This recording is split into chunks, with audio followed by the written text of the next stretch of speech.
voilà une question fort indiscrète. Je ne sais toujours pas si je suis un artiste. Je sais que je peins, mais un artiste, je ne sais pas. Voilà, je faisais mon service militaire dans les chasseurs alpins, et la quille arrive, et je dessinais beaucoup, ils m'ont fait peindre aussi la fission d'atomes dans la salle de truc atomique. Je faisais que ça depuis tout petit. J'entends mon adjudant-chef qui dit « Bon non, qu'est-ce que vous allez faire dans le civil ?» Alors là, je me retourne, je dis « Mon adjudant, je ne sais pas du tout. Comment que vous ne savez pas ?» Je dis « Non, je ne sais pas. » Vous ne savez pas? Pendant 2 ans, vous n'avez caricaturé, peint tout le temps, dessiné, etc. Faites les beaux-arts. Et j'ai fait les beaux-arts grâce à mon adjudant-chef. Bon, je savais lire et écrire, j'avais eu un examen avant mon permis de conduire, mais c'est tout. Hein. Et j'ai passé, donc j'étais libéré, je crois en mai ou un truc comme ça, et puis j'ai présenté le concours en septembre, et j'ai été reçu. Ce qui a été une surprise, parce que... Et là, j'ai pas été trop mauvais dans l'ensemble, alors j'étais un élève plus que médiocre. J'étais un peu comme Sacha Guitry, j'ai redoublé à peu près tout, ou triplé des fois mes classes, quoi. C'est-à-dire, j'ai pas eu le bac, bien sûr, enfin bon. Et donc j'ai été reçu, et j'ai adhéré tout de suite, en fait.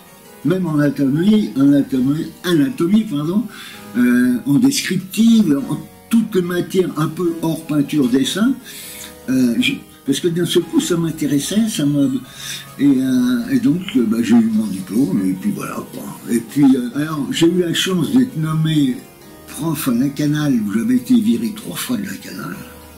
Alors vacataire, hein, bien sûr, j'étais. Et j'ai passé une année là, bon, à peu près correcte. En septembre, au retour, je vais dans la salle de prof, le lycée de la Canale, il y a une salle de prof énorme. Alors, avec une table en U comme ça, et chacun son casier armoire casier en chaîne, là, et j'avais un casier, mais rien. Et je rentre, et je vois mon casier avec M. Brandon, sur le pec de cuir. J'ai vu mon cercueil à la verticale. Et je faisais le salon d'automne avec des copains, les moins de 30 ans, parce qu'on avait fait une petite réunion comme ça d'artistes de moins de 30 ans. Et on téléphone, avant j'avais un petit atelier dans le 15e, rue de Javel.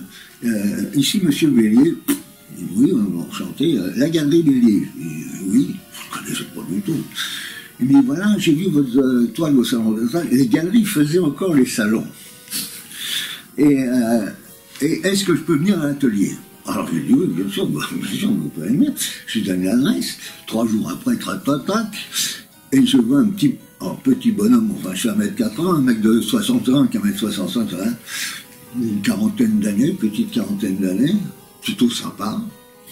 Il dit Jean-Claude Bélier, enchanté. Il dit j'avais un peu le bordel, moins que là, mais quand même un peu le bordel.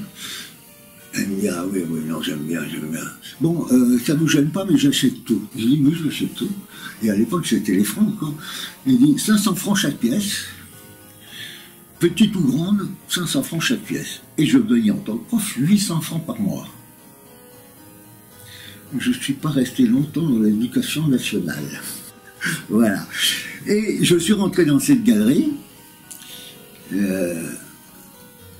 où j'ai exposé dans des expos collectifs des artistes. Il y avait Marcon, un très bon peintre qui est mort maintenant depuis longtemps, et il était expert à Drouot pour la peinture, etc., ce Jean-Claude Bélier. Et puis il m'achetait les tableaux, et puis bon, tout se passait bien, mais il ne m'a pas fait d'expo personnelle. Bon, je vais te poser la question, au bout de 2 ans, je dis, tu ne fais pas de mieux, non, pas besoin, t'inquiète pas. Un artiste a besoin de quoi? Allez, 20 collectionneurs dans sa vie, c'est tout.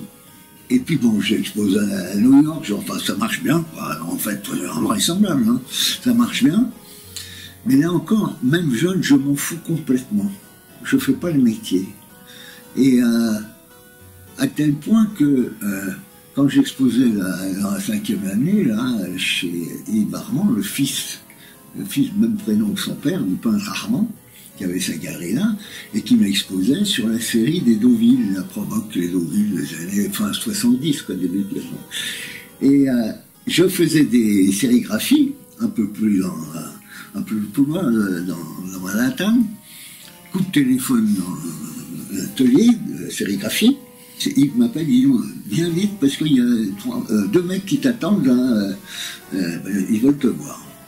Je prends le bus, je remonte, et je vois 2 mecs tout de noir vêtus, impeccables, petites lunettes, pas noires, un peu comme le film de Roller, tu vois. Non, non. Et moi je parle très mal anglais, donc ils voilà, ils viennent te voir parce qu'ils aiment beaucoup ton travail. Non, non, mais ils sont venus plusieurs fois à la galerie, avant, bref. Et ils veulent te faire un contrat, 3 ans de contrat, tu as ton atelier payé, ils vont faire des bouquins d'accord et les expos parce qu'ils ont une galerie à New York, une à San Francisco et une à Los Angeles. Et donc ils font des bouquins et tu as 3000 $ par mois. Alors il va le sourire, moi je dis non. Alors, sur les Deauville, il fallait que je fasse des Deauville.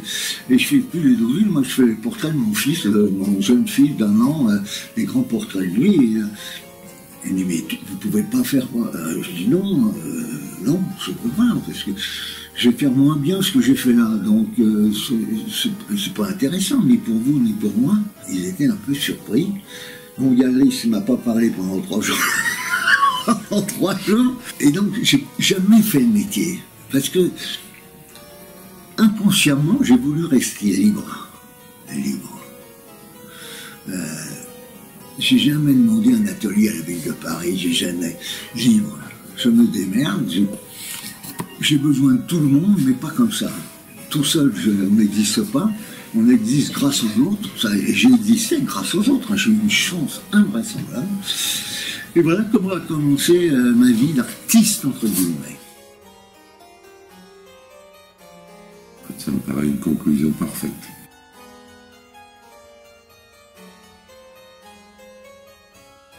Très bien. Ah, c'était super. Bon. Je croyais que ça allait durer plus longtemps. On a fait combien? 2h20. Ah la vache! Ouais.